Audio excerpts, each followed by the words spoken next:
Hi, I'm Chloe. With the help of my papa, we are going to tell you a story about a Japanese princess, Auntie May, and a Greek god, Uncle Jimmy. Don't forget, this story has pictures with it.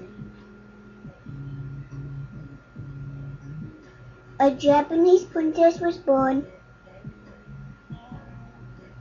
in a town called Wahiwa at Wahiwa General Hospital. Yes, she was the oldest one of the three children. And her parents were Shizuko and Jerry Tanaka. Were they Hawaiians? No, not Hawaiians, but Hawaiians at heart.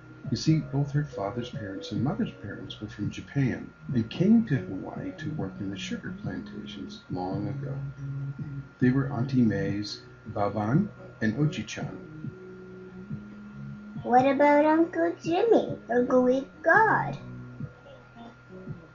Well, in another part of the universe, in a land called the Windy City, or Chicago, the Greek goddess, Happy Aristakis, gave birth to a son, a big, strong baby who she called Jim.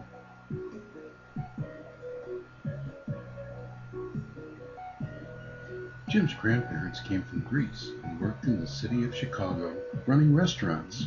It's a Greek thing. They were Uncle Jimmy's people, and Yaya, Uncle Jimmy's grandparents, moved to Omaha, Nebraska when he was very young. When he was 9 years old, Uncle Jimmy, his sister, and mother also moved to Omaha, Nebraska, and moved in with his Upu, Nick, and Big Yaya. Little Jimmy was the apple of everyone's eye. Okay, what happened to Auntie May? She grew up in Wahiwa and graduated from Leleuha High School. Then she graduated from the University of Hawaii and taught at Waialua Elementary School on the north shore of Oahu. That's where they have the really big waves for surfing. Does Auntie May surf? Are you kidding? I mean, oh yeah, she likes to surf the really big waves on one foot, tiptoeing all the time. See? This is her now. Wow, no wonder they call her a princess. What about Uncle Jimmy? Uncle Jimmy was a South Omaha boy. Oh, that's right, he is SOB. I guess you could call him that. He went to South High School and was the student body president his senior year. He was in lots of plays and was a Japanese geisha and also a hula dancer. Uncle Jimmy was a Japanese geisha? And a hula dancer? Yep, little did he know he would be the real thing in Auntie May. After graduating from High, Uncle Jimmy moved to Washington, D.C. to go to college and worked in his senator's office, Senator Roman Ruska, a staunch Republican. After a while, he started working in the Senate post office with some really wild dudes, Cougarman, Muscle Person, Coyote Art, and Pusher Man. It was a lot like Animal House, the movie. While in college, Uncle Jimmy spent most of his time protesting the Vietnam War instead of going to classes. He finally graduated from American University with a degree in fake hippie and film.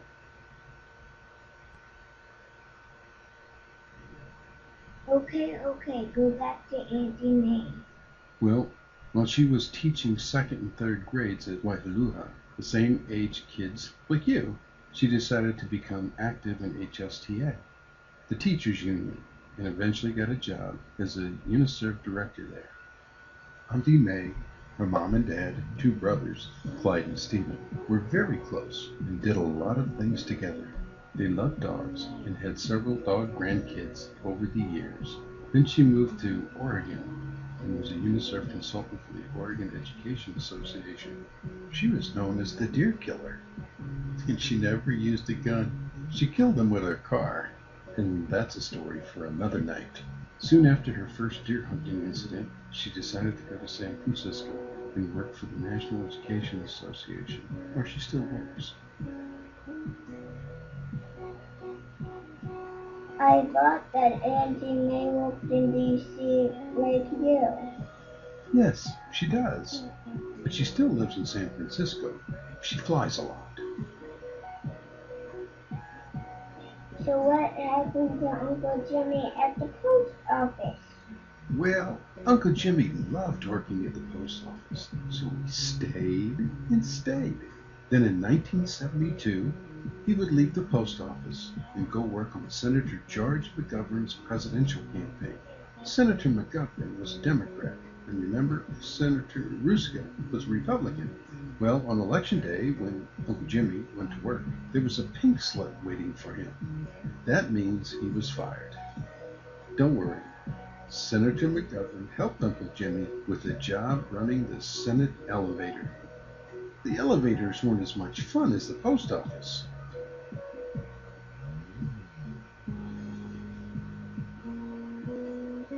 So Uncle Jimmy got a job in film production and then had his own film company.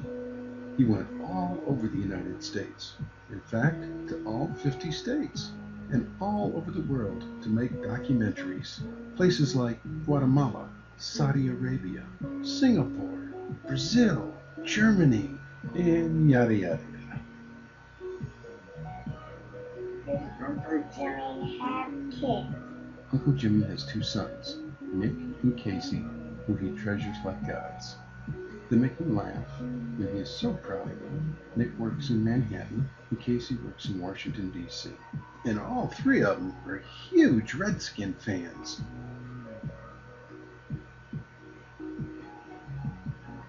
So how does the Japanese princess and the boy God meet? Well, both of them work at the NEA, and they were friends for a long time. One day, the Greek god Eros hit Uncle Jimmy on the side of the head, and he was smitten.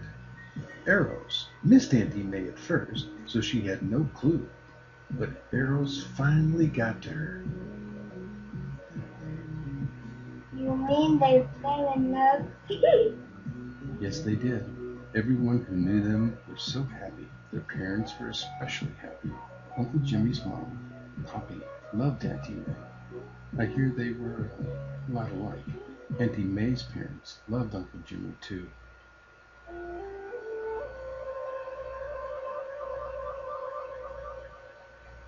I know their parents are looking down from heaven and are very happy. Auntie May and Uncle Jimmy look happy together. Yes, they are. They really have fun together. They enjoy cooking for friends, watching TV and movies, and traveling. In fact, they just came back from visiting May's aunt in Japan. Auntie May and her brother Clyde promised their mom they would visit her, and they kept their promise this past spring. Auntie May and Uncle Jimmy got married in Hawaii. Yes, they did. I like that part the best. Just like Cinderella, huh? They got married and lived happily ever after. Yeah.